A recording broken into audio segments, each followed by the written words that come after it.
안녕하세요. 2년 전에 파혼한 저희 이야기를 하러 이렇게 찾아왔습니다.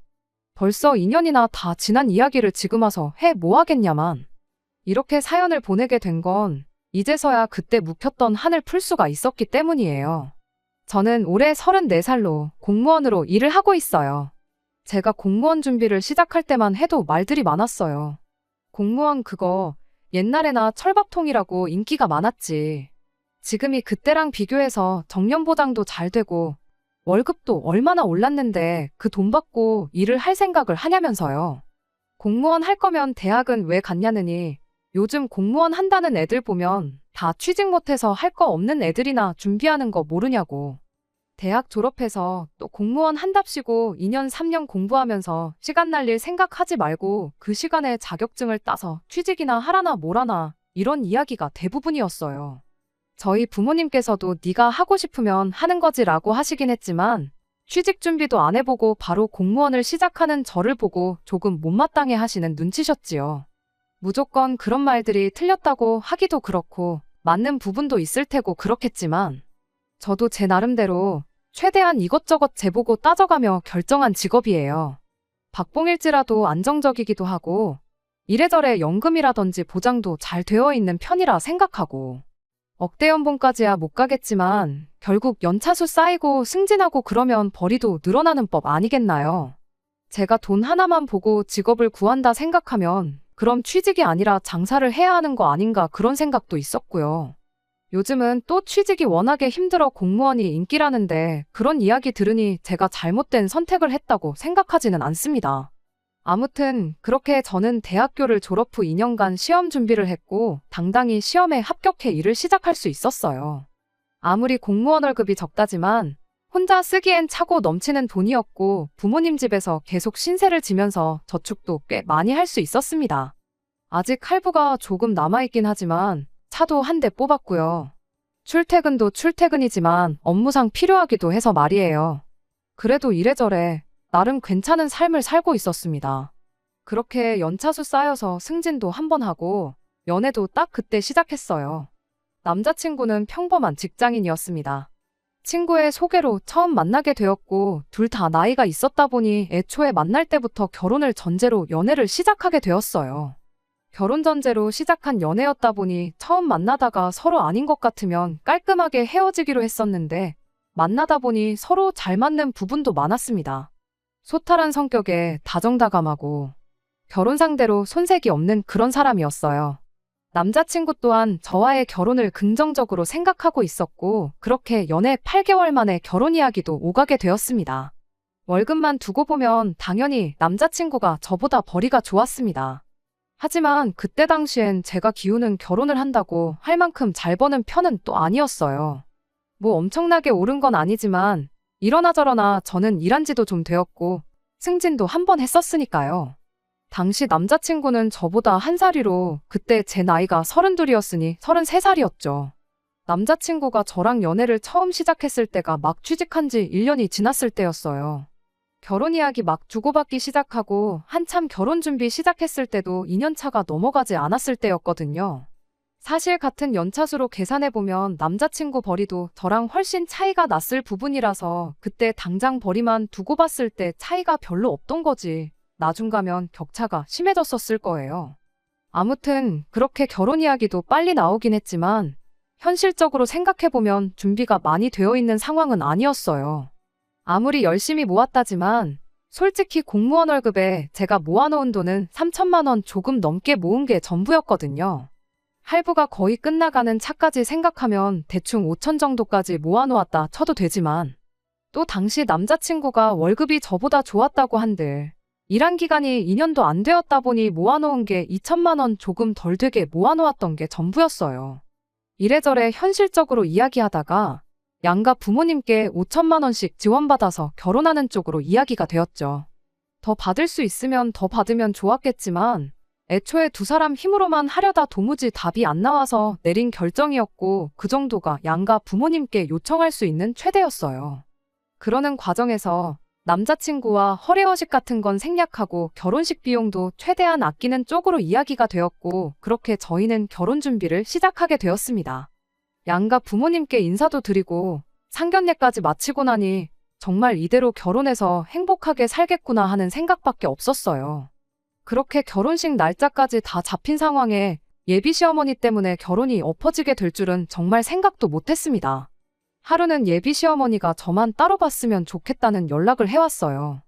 불러낼 때 따로 이유는 말해주지 않았고 그냥 밥이나 한 끼 같이 먹자는 말뿐이었죠. 처음 인사드리러 갔을 때 양가 상견례 할 때 그렇게 딱 2번 봤던 게 전부였는데 그때까지만 해도 그냥 평범하게 좋은 분이시구나 하는 생각밖에 없었거든요. 그 뒤로 결혼 준비하는 내내 따로 봤던 적이 없었다 보니 갑자기 저만 따로 불러낸 게 의아하긴 했지만 뭐 결혼하기 전에 며느리랑 좀 더 친해지고 싶어서 그러시는가 보다 하고 기쁜 마음으로 자리에 나갔습니다. 예비 시어머니가 저를 데리고 간 곳은 인당 9만 원씩 하는 코스 요리가 나오는 고급 레스토랑이었어요. 남자친구 집 형편이 그닥 넉넉한 편은 아니라고 알고 있었어서 참 많이 놀랐죠. 그냥 평범한 곳 가서 먹어도 되는데 며느리라고 이렇게까지 신경을 써주시는구나 했거든요. 주문하면서 비싼 와인까지 같이 시켜주시는데 정말 감사한 마음뿐이었죠. 저도 이런 곳은 남자친구랑 데이트하면서도 한 번도 와본 적이 없던지라 음식이 나올 때마다 사진 찍는다고 정신이 없었는데 메인 요리가 나오고 나서 예비 시어머니가 다짜고짜 저한테 그날 불러낸 이유를 꺼내왔습니다.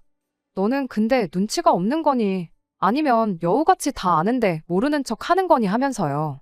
갑자기 돌변한 예비 시어머니의 태도에 놀라서 무슨 말씀을 하시는 건지 잘 모르겠다고 대답했는데 대놓고 왜 결혼식이 코앞인데 아직도 예단 이야기가 없느냐고 뭐라 한 소리를 하는 거예요. 그 말을 듣고 나서 또 제가 예단이라니 무슨 말씀이신지 진짜 모르겠다고 대답했죠. 결혼한다는 애가 나이 32이나 먹은 애가 예단이 뭔지 모를 리가 있겠냐고 알고 모르는 척 하고 있는 거 다 티난다고 갑자기 짜증을 내는데 정말 무슨 반응을 보여야 할지 모르겠더군요. 다른 집 며느리들은 결혼한다고 시어머니한테 명품 가방이다, 현금이다 뭐다 이런 거 말 한마디 안 해도 알아서 척척 준비해 온다던데 너는 어찌 내가 직접 말을 꺼낼 때까지 입도 뻥끗 안 하고 말을 꺼내니 모르는 척을 할 수가 있느냐면서 뭐라 하대요. 갑자기 펼쳐진 상황에 정말이지 이게 지금 무슨 상황인가 머릿속이 점점 복잡해지기 시작했어요. 말씀드렸다시피 결혼 이야기 나누면서 남자친구하고는 허례허식은 생략하기로 이미 이야기가 되어 있던 상황이었거든요. 남들 다 업체 끼고 찍는 웨딩 사진도 결혼식 비용 좀 아껴보자고 저희가 카메라 빌려서 찍고 그랬어요. 스드메 비용도 아끼겠다고 드레스만 빌리고 머리랑 메이크업은 그쪽 일을 하고 있는 제 동생 친구들한테 부탁해놓은 상태고 남편도 나비 넥타이 하나만 빌려서 회사 면접 볼 때 사놓은 정장 입고 식을 올리기로 했었거든요. 신혼 여행 비용도 아낀다고 타협해서 그냥 평소에 가보고 싶었던 가까운 일본으로 짧게 다녀오기로 했고요. 그렇게 결혼식 준비까지 다 끝내놓은 상황에 갑자기 예단 타령을 해대니 어떻게 반응을 보여야 할지 정말 혼란스럽기만 했습니다. 혹시나 저러시는 게 남자친구가 예비 시어머니한테 우리가 허례허식도 생략하고 다른 비용도 최대한 절약해서 결혼을 하기로 한 사실을 말을 안 했던 건가 싶어 최대한 조심스럽게 말을 꺼냈습니다. 저희가 워낙에 모아놓은 돈이 없이 결혼한다고 저희들끼리는 예단 같은 건 생략하기로 이미 말을 끝내놓은 상황이라고 혹시 남자친구가 따로 말을 안 했던 거냐 물었죠. 그랬더니 대본에 5천만 원 해주기로 하지 않았냐는 말을 꺼내시대요. 5천만 원이나 지원해 주시기로 한 거 너무나 감사한 일이지만 저희가 그 돈에 우리 모은 돈 다 합쳐도 돈이 얼마 되지가 않는 상황인 거 아시지 않느냐고 당장 신혼집도 어떻게 해야 할지 갈피가 서지 않아서 남자친구가 혼자 지내는 자취방에 신혼살림 대충 차려놓고 천천히 구하려고 하는 것도 알고 계시지 않느냐고 그런데 갑자기 예단이라니 솔직히 너무 당황스럽다 이렇게 대답을 했어요. 그랬더니 또 5천만 원 지원해주는 걸 가지고 뭐라고 한마디 하더라고요. 저희 집에서 똑같이 5천 해가는 것도 마음에 안 들어서 한마디 하려다가 참았었다나요. 그 말은 어이가 없었어요. 똑같이 양가에서 5천씩 해주는데 마음에 안 들고 말고 할 게 어딨나 싶었죠. 예비 시어머니는 대번에 저한테 그렇게 말하더군요. 공무원이 벌어봐야 얼마나 버냐고 말이에요. 앞으로 내 아들이 벌어올 돈이 훨씬 많은데 똑같이 5천을 해오는 게 네 생각에는 공평한 것 같냐며 오히려 저한테 따져묻더라고요. 제가 반반 결혼은 들어봤어도 결혼 전에 앞으로 평생 벌어올 돈에 맞춰서 비율대로 해오는 결혼은 그때 또 처음 들어봤네요. 당장 부모님 지원을 포기한다 쳐도 2천도 못 모은 어머님 아들보다 제가 훨씬 더 많은 돈을 해가는 거 모르시냐. 반반 결혼을 한다고 치면 솔직히 저희 집에서 3천만 원도 안 도와줘도 그만인 부분이다. 그렇게 받아쳐줬더니 예비 시어머니가 저보고 또 웃긴다면서 되지도 않는 잔머리 굴리지 말고 계산을 똑바로 하라는 거 아니겠어요? 단순한 덧셈 뺄셈인데 머리를 굴려서 계산까지 할 일이 아니잖아요. 당최 무슨 말을 하고 싶어서 저러는 건지 이해가 가지 않았죠. 혹시 내가 자동차 가져가는 걸 내가 가져가는 돈에 포함시켜서 저러는 건가? 그런 생각이 들더군요. 순수하게 돈만 가지고 이야기하자는 것 같은데 그래도 제가 남자친구보다 2배 이상 모아놓은 상황이었습니다. 그래서 알겠다고 순수하게 현금으로만 계산하면 4천만 원 조금 덜 된다고. 결혼 후에도 계속 타고 다닐 차고 어머님 아들도 같이 쓰게 될 텐데 당연히 제가 가져가는 돈에 포함시켜야 된다고 생각해서 포함시킨 거라 대답했습니다. 그리고 그렇게 차를 빼고 계산한다고 쳐도 순수하게 현금만 두고 보면 여전히 어머님 아들의 2배 가까이 해가는 건데 어떻게 제 계산이 틀린 건지 따져 물었습니다. 그랬더니 뭔 되도 않는 자동차 이야기를 꺼내냐며 끝까지 저보고 계산 참 웃기게 한다며 비아냥거리는 거 아니겠어요? 그럼 대체 어떻게 계산을 해야 하는 건지 싶어서 예비 시어머니한테 한마디 따져 물었죠. 그랬더니 이렇게 말하대요. 네가 모았다는 그 4천만 원이 누구 주머니에서 나온 줄은 아냐더니 공무원 월급이 바로 국민의 세금에서 나오는 거 아니겠냐는 겁니다. 당최 무슨 소리를 하려는 건지 도무지 이해가 안 가서 네? 하고 뭔 소리를 하는 거냐 되물었지요. 그랬더니 한다는 소리가 국민 세금으로 받는 제 월급이 평생 당신이랑 아버님이 내온 세금에서 나온 거나 마찬가지 아니겠냐더군요. 거기에 남자친구도 일을 시작하고 세금을 내기 시작했으니 남자친구 돈까지 포함된 거랍니다. 말인즉슨 자기들이 낸 세금으로 그동안 제가 밥 벌어먹고 살아온 거고 그 덕에 돈도 그만큼 모을 수 있었다는 소리지요. 그러니까 저는 땡전 한 푼 안 해오는 거나 마찬가지라는 겁니다. 맨몸으로 시집을 올 거면 당연히 예단 정도는 해오는 게 도리 아니겠냐고 따지고 드는데 한마디로 어이가 없었죠. 곧바로 예비 시어머니한테 그건 또 무슨 논리냐고 따져 물었어요. 세금은 저도 내고 있고 저희 부모님도 평생을 내셨고 아니 누가 내고 안 내고를 따지기 전에 대한민국 국민 중에 세금 안 내고 있는 사람이 세상에 어디 있느냐고요. 예비 시어머니는 제 말에는 대답을 안 하고 여태까지 자기가 낸 세금이 얼마나 되는지 아느냐면서 끝까지 여지껏 제가 받은 돈은 당신이 준 돈이나 마찬가지라고 막무가내였습니다. 세상에 우리 조카 아이가 장난감 하나 사달라고 마트에서 땡깡을 부려도 이보다는 덜하지 않았겠나 싶었죠. 그래서 그냥 알겠다고 제가 포기했어요. 명품 가방 하나 예단으로 사오면 되는 거냐고 뭘 갖고 싶으시냐 대답했죠. 예비 시어머니는 이제서야 말이 통한다는 듯이 씩 하고 웃더니 진작에 이렇게 나오지 그랬냐며 괜히 아까운 음식만 차갑게 식지 않았느냐고 더 맛없어지기 전에 얼른 먹으라고 하시대요. 그러면서 곧바로 핸드폰으로 찾아놓은 걸 보여주더라고요. 아마 모르긴 몰라도 제가 따져묻지 않고 당연히 해드려야죠 순순하게 나갔으면 바로 보여주려고 이미 준비를 다 해놓은 게 아닌가 싶었네요.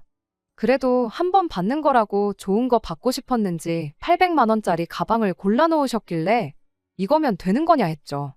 내친 김에 식사 끝나면 당장 사러 가자고 그렇게 한마디 하고 예비 시어머니한테 마지막 한마디 해줬습니다. 그럼 이거 받으시는 걸로 여지껏 나라에 세금 냈던 건 다 돌려받으신 걸로 알겠다고.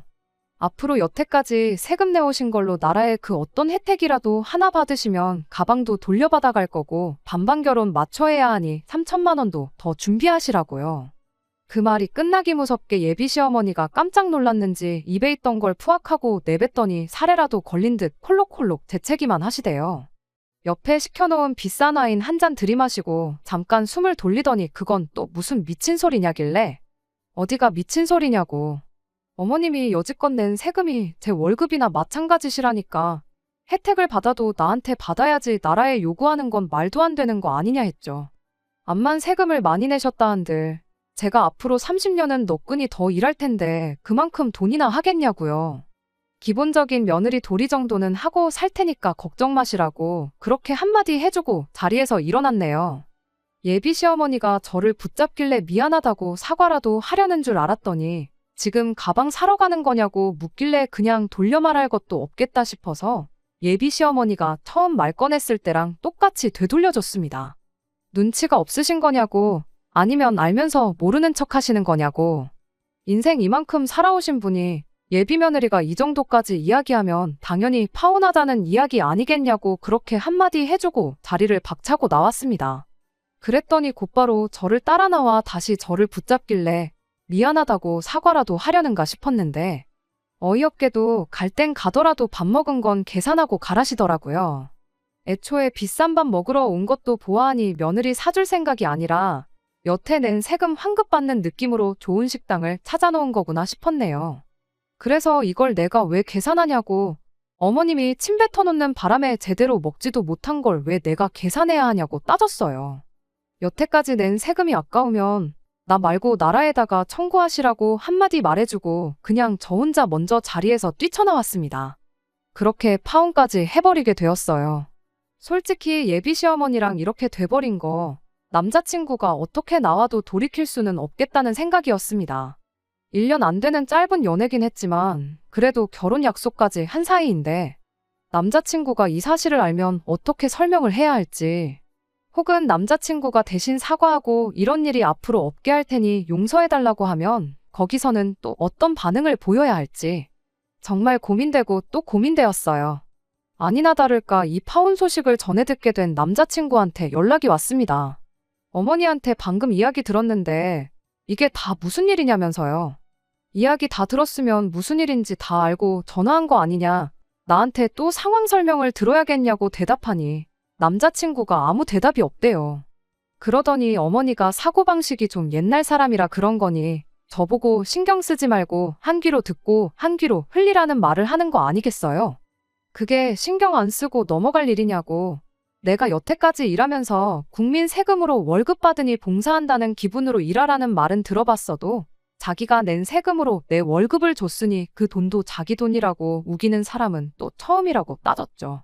예비 시어머니 대신 저한테 사과해주는 모습을 기대한 건 아니지만 남자친구는 오히려 저한테 짜증을 내기 시작했어요.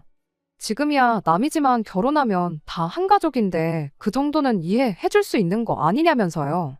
남자친구한테 지금 나한테 따져 물으려고 전화한 거냐고, 누가 봐도 그 상황에 비상식적인 행동을 하신 건 어머니만이냐고 따졌더니 그럼 뭐 자기 보고 어쩌라고 그러는 거냐며, 자기가 그럼 왜 그랬냐고 어머니하고 한바탕 싸우기라도 했었던 거냐고 전화기 너머로 역정을 내기 시작하는 겁니다. 당장 800만 원이 있든 없든 모자란 돈은 대출을 받아야 될 테고 그거 더 받는다고 이자 내는 거 별반 차이가 나는 것도 아닌데 잘릴 걱정도 없는 안정적인 직장 다니면서 뭐가 아까워서 해달라는 거 안 해주고 날짜까지 잡아놓은 결혼식을 파토를 내버렸냐고. 주변 사람들한테는 뭐라고 설명할 거며 앞으로 쪽팔려서 고개를 어떻게 들고 다니냐 이런 소리만 하고 있더군요. 그 말을 들으니 더 이상 고민조차 할 이유가 없었어요. 이미 저의 월급이 당신 돈이나 마찬가지라고 생각하는 분인데 그깟 가방 한 개 사드렸다고 한 번으로 끝날 일이었을까요? 저는 절대 아니라고 생각합니다. 이 인간하고 결혼해봐야 평생 시어머니한테 네 돈이 내 돈이다 소리 들으면서 돈 필요할 때마다 세금 낸 거 환급 받아가듯이 제 돈을 털어가는 꼴이나 보고 살아야 했겠죠. 남편이라고 하나 있는 건 그런 일이 있을 때마다 엄마가 옛날 분이니 네가 이해해라, 어머니가 어른인데 뭐 어쩔 거냐 하는 식으로 옆에서 팔짱 끼고 구경만 하고 있었을 테고요. 어차피 사과해와도 어떻게 해야 할지 갈피를 못 잡고 있던 상황이었는데 이렇게 직접 스스로 남은 정남이나마 뚝 떨어지게 만들어주니 차라리 그런 부분은 참 고마웠네요. 그렇게 결국 저는 파혼을 하게 되었어요. 파혼하고 나서 주변 사람들한테 파혼하게 된 이유부터 그런 부분을 설명하는 게 남자친구 말처럼 참 낯뜨겁고 번거로웠지만 앞으로 그런 시어머니한테 평생을 시달리는 것과 비교하면 세 발의 피었으리라 생각하니 짜증도 나지 않대요. 지금에야 와서 이 사연을 적어보내게 된 이유도 따로 있습니다. 그렇게 전 남자친구와 헤어지고 나서 반년이 지나 새로운 사람을 만나게 되었고 얼마 전 다시 결혼 준비를 하기 시작했기 때문이에요. 그렇게 데이고도 또 결혼이 하고 싶었냐고 생각하실 분들이 계시겠지만 정말 다행히 좋은 사람을 만나게 되었습니다. 시부모님 되실 분들도 정상적인 사고방식을 가지고 계시고요. 오히려 요즘같이 힘들 때는 공무원만한 직업이 없다면서 제 직업도 인정해 주시고 당연한 소리겠지만 제 월급이 당신들 주머니에서 나왔다고 생각하는 분들도 아니십니다. 그리고 그렇게 얼마 전에 우연찮게 예비 시어머니를 만나게 되었어요. 전 남자친구한테 두 분 다 일을 하신다고 들었지 장사를 하고 계신 줄은 몰랐거든요. 이번에 남자친구랑 데이트하러 갔다가 우연찮게 들르게 된 시장에서 장사하고 있는 전 예비 시어머니와 우연찮게 마주치게 되었습니다. 기분 나빠서 나가려다가 현금 계산은 할인해준다고 버젓이 써있는 문구를 보고 세금도 똑바로 안 내신 것 같은데 그때는 너무하셨던 거 아니냐고 아무렇지도 않은 척 한마디 해줬어요. 어머님 덕분에 더 좋은 사람 만나서 시집 가게 됐다고 그때 파혼할 결심이 서게 만들어주셔서 정말 감사하다고 한마디 해주고 청첩장 나오면 드리러 다시 올 테니 그때 다시 뵙자고 말하고 돌아왔습니다. 아마 이게 제가 할 수 있는 최고의 복수가 아닐까 싶어요. 말 몇 마디에서 속 시원한 거 말고 파혼하고 나서 제 인생이 훨씬 잘 풀리고 더 잘 살게 된 모습 보여주는 게 말입니다.